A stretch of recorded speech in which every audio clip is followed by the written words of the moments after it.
शान तेरी कभी कम न हो, शान तेरी कभी कम न हो। ऐ वतन मेरे वतन, मेरे वतन, शान तेरी कभी कम न हो। ऐ वतन मेरे वतन, मेरे वतन, आन तेरी कभी कम न हो। ऐ वतन मेरे वतन, मेरे वतन, शान तेरी कभी कम न हो। ऐ वतन मेरे वतन, मेरे वतन, हम तराने तेरे प्यार के मरते मरते भिगाते रहे। हम तराने तेरे प्यार के मरते मरते भिगाते रहे। भारत भाग्य विधाता, ये पंक्ति मैं वो गा रहा हूँ। भारत की जल सेना, थल सेना, वायु सेना, अर्धसैन्य बल, सिपाही, वीर वीरांगनाएं और वो सब लोग जिनके हम नाम, चेहरे, पते कुछ नहीं जानते, पर आज हम स्वतंत्र हैं। किसी मंदिर के ऊंचे शिखर पर उस कलश को सब देखते हैं, पर यह स्वतंत्रता दिवस का उत्सव नमन है उन नींव के पत्थरों को जो भारत के भाग्य विधाता के मूल हैं। इसलिए उन सब वीरों की तरफ से ये पंक्तियां। हम तराने तेरे प्यार के मरते मरते भिगाते रहे। तेरे दीपक की लो कम न हो, इसलिए खूब बहाते रहे। तेरी धरती को चूमे गगन, तेरी धरती को चूमे गगन। ऐ वतन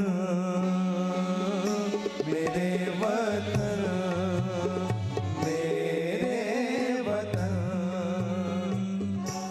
शान तेरी कभी कम न हो। ऐ वतन मेरे वतन, मेरे वतन। बोली भारत माता की जय। ऐ वतन तेरी शान कभी कम ना हो। नमस्कार, कल 15 अगस्त है और जी न्यूज के सबसे बड़े राष्ट्रीय महोत्सव में आप सभी का स्वागत है। मैं हूं आपके साथ मीमांसा मालिक। तो देश कल 74वां स्वतंत्रता दिवस मनाएगा।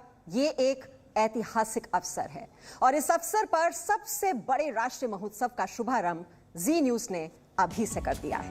स्वतंत्रता दिवस पर जी न्यूज की 40 घंटे की ऐतिहासिक कवरेज शुरू हो चुकी है और हमने इस कवरेज को नाम दिया है भारत भाग्य विधाता। ये नाम इसलिए क्योंकि आज भारत ही विश्व का भाग्य निर्धारित कर रहा है।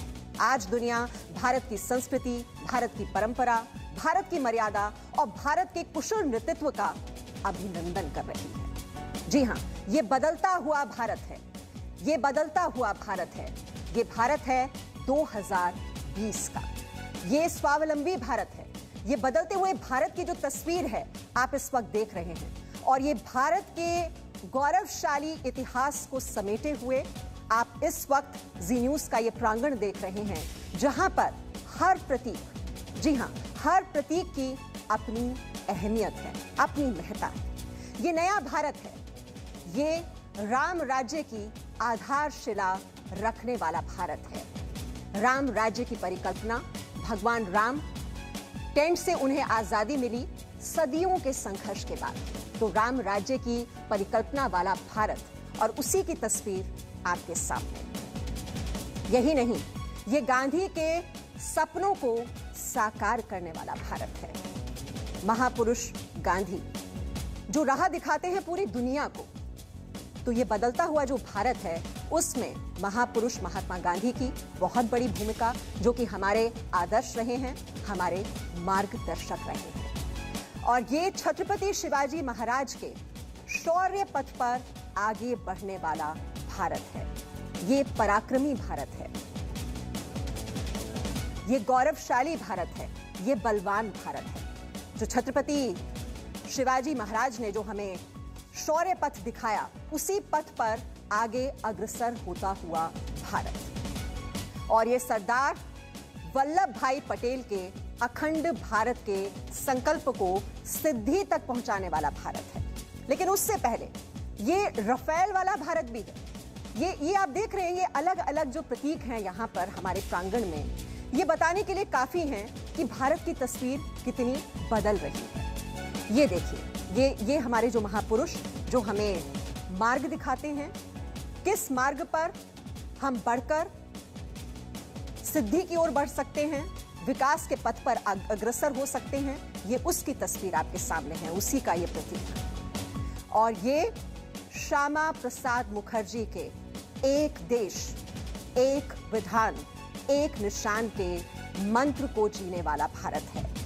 जो श्यामा प्रसाद मुखर्जी कहते थे कि इस देश में दो विधान, दो निशान नहीं चल सकते, और हमने देखा कि वो बदलाव अब भारत में दिखाई दे रहा है।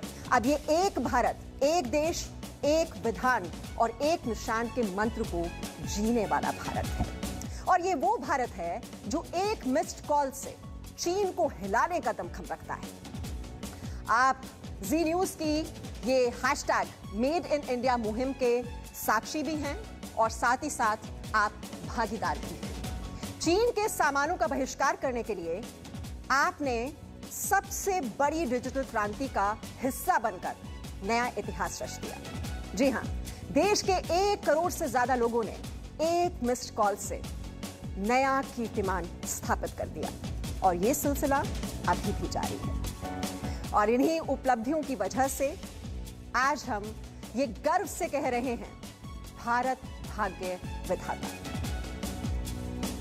ये नए भारत का कालखंड है, जहां सदियों के संघर्ष के बाद रामलला को टेंट से आजादी मिली है। भारतीय समाज की ये परिकल्पना थी कि आगे आगे धर्म ध्वजा चलेगी और पीछे पीछे समाज चलेगा। यहां धर्म ध्वजा का मतलब किसी धर्म या समुदाय से नहीं है, भारत की संस्कृति और भारत की परंपरा से है।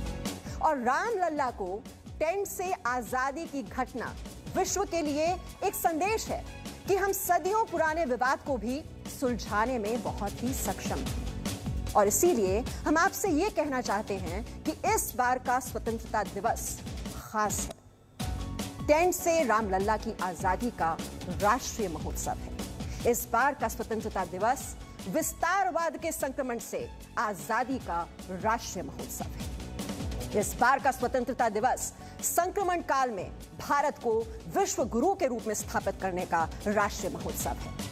और इस राष्ट्रीय महोत्सव पर जी न्यूज की 48 घंटे की ये ऐतिहासिक कवरेज आज शुरू हो रही है।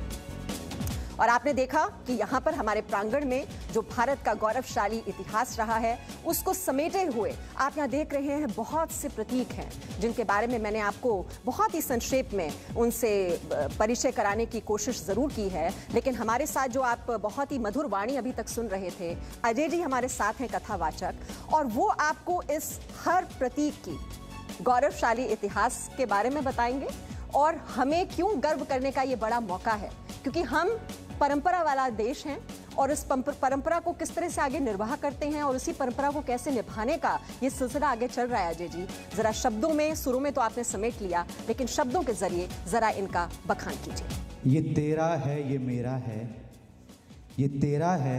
चैनल के माध्यम से जो लोग देख रहे हैं, मैं उनको कह रहा हूँ, ये तेरा है, ये मेरा है, ये हिंदुस्तान सबका है। ये तेरा है, ये मेरा है, ये हिंदुस्तान सबका है। अगर नहीं समझी बात तो फिर नुकसान सबका है। ये बात समझने की है। भाग्य की नींव विचार रूपी बिंदु से प्रकट होती है। जैसे हमारा विचार होता है वैसा हमारा चरित्र और वो भाग्य बनता है। और इस भारत के भाग्य विधाता के स्वरूप के लिए हम सबको संकल्पित होना होगा। हमारे राष्ट्रीय चिन्हों के रूप में, हमारे प्रतीकों के रूप में हमारी विरासत मिली है। ये राष्ट्र एक ऐसा देश है जहां पर अपने राष्ट्र को केवल कंट्री नहीं कहा जाता, मां बोला जाता है। और सारे संसार में अगर उस ईश्वर के साथ कोई शब्द है जो ईश्वर की कृति को पूरा करता है तो है मां। चाहे वो राम आए, चाहे कृष्ण आए, चाहे भगवान बुद्ध आए, कोई भी आए, वो मां को तो मां कहकर वो अपना लाड़ लड़ाते ही हैं। इसलिए हम भारत को मां बोलते हैं। मैं भारत के भाग्य विधाता के विषय में कहूं, पर मुझे याद आता है कि हम लोग अंडमान गए थे। अंडमान की सैलूर जेल में एक पुस्तक मिली। फांसी से ठीक कुछ देर पहले उस वीर ने आपके लिए और मेरे लिए एक चिट्ठी लिखी थी। वो एक कविता के रूप में मैं प्रस्तुत कर रहा हूं। उसकी कुछ पंक्तियां। अंडमान में गए तो वहां पर एक मैंने राम मंदिर भी देखा, और हम मंदिर में गए। हमने कहा हमने तर्पण कराना है। जैसे कहा कि ये आज ये स्वतंत्रता सम्मेलन समर्पित है उन सभी जाने अनजाने वीर वीरांगनाओं को, सैनिकों को, सिपाहियों को, जिनके नाम, चेहरे, पता कुछ नहीं जानते, पर वो नींव के पत्थर के रूप में स्वतंत्र भारत की ध्वजा को लहरा रहे हैं। हम मंदिर में गए। हमने पंडित जी से कहा हमको तर्पण कराना है। तर्पण अर्थात अपने पूर्वजों के लिए श्राद्ध के रूप में एक विशेष अनुष्ठान होता है। तो पूजा कराने लगे। उन्होंने कहा संबंध क्या है आपका उनसे? तो मैंने कहा मेरा संबंध केवल इतना है कि वो भी भारत माता के बेटे थे और मैं भी भारत माता का बेटा हूं। इसलिए संसार में भारत ही नहीं, पूरे विश्व में रहने वाले भारतवंशियों के लिए एक संदेश है जो उस फांसी पर जाने से पहले क्रांतिकारी ने कहा। आइए उन पंक्तियों को हृदय के साथ कहते हुए हम सब लोग स्वीकार करें, भारत भाग्य विधाता, जिसमें हमारा भी एक किरदार हो। मेरे बेटों को ये पैगाम दे देना जरा बेटा। मेरे बेटों को ये पैगाम दे देना जरा बेटा। मर मिटो देश की खातिर मेरे लखते जिगर बेटा। मर मिटो देश की खातिर मेरे लखते जिगर बेटा। सुना है सिंघनी एक शेर जनकर सुख से सोती है। सुना है सिंघनी एक शेर जनकर सुख से सोती है। करोड़ों शेर के होते बड़ा दुख पा रही बेटा। करोड़ों शेर के होते बड़ा दुख पा रही बेटा। सुना है शेरनी एक शेर जनकर सुख से सोती है। कवि कहता है जननी जन तीन जन, जननी जन तीन जन, भक्त सूरमा वीर, ना तो तू रहन दे मत खोवे तू नीर। हे जननी, हे मां, तू भक्त को जन्म दे, वीर को जन्म दे, जो इस राष्ट्र की परिपाटी पे अपना नाम अंकित करके जाएं। वो क्रांतिकारी चला गया, पर राम प्रसाद बिस्मिल जी ने भी फांसी से पहले अपनी माँ को चिट्ठी लिखी। काकोरी कांड में राम प्रसाद बिस्मिल, अशफाकुल्ला खां, रोशन लाहिड़ी, इन 3 लोगों को फांसी हुई। आज हम भारत भाग्य विधाता, इस भाग्य के लिए किन लोगों ने अपने भाग्य को समर्पित कर दिया, यह भी कहना है। राम प्रसाद बिस्मिल जी ने कहा, माँ मुझे कुछ दिनों के बाद फांसी हो जाएगी, पर चिंता नहीं करना, मैं माओ की मां भारत माता के काम आ रहा हूं, जिनकी तुम भी बेटी हो। इसलिए जिस दिन भारत स्वतंत्र होगा, भारत के अंदर उसका ध्वजा लहरा जाएगा, तो कहीं ना कहीं हमारा भी उसमें योगदान होगा। राम सेतु बन रहा था, गिलहरी आती, कुछ बालू लगाती शरीर पर, राम सेतु में डालकर आती।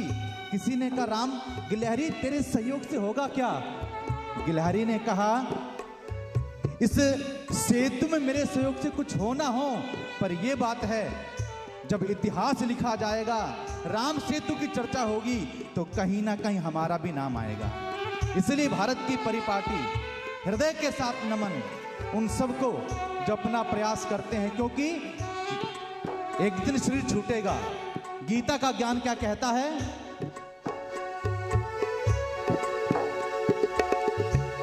राम सिंह जिस्म खाकी खाक में मिलता है, मिलने दो।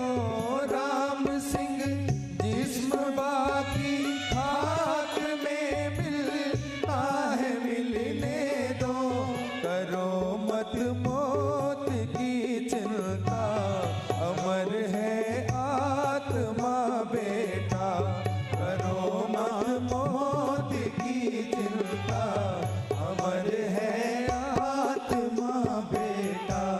मेरे बेटों को ये पैगाम दे देना जरा बेटा। तो राम सिंह उस क्रांतिकारी का नाम था। ये जो पंक्तियां थी जिन्होंने हमारे संदेश लिखा। नुमांशा जी, हम लोग एक आर्मी जवान से मिलने के लिए, हम भारत की सेनाओं पर कार्यक्रम करने के लिए गए। तनोट माता मंदिर गए, लोंगेवाला बॉर्डर, जहां पर 1971 में युद्ध हुआ था।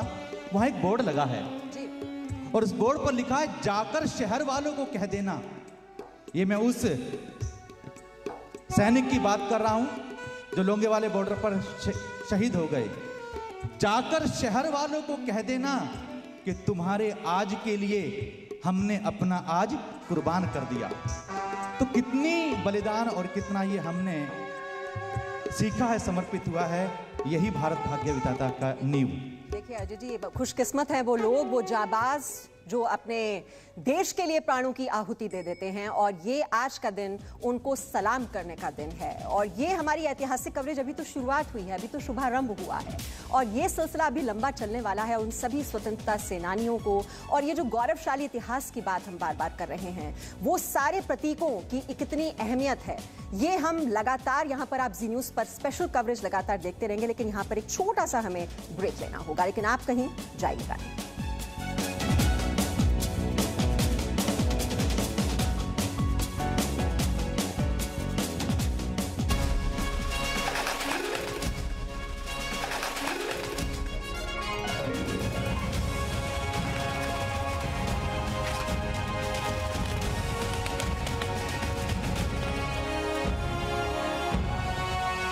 Presenting V News app, available on Google Play and App Store. Download it now.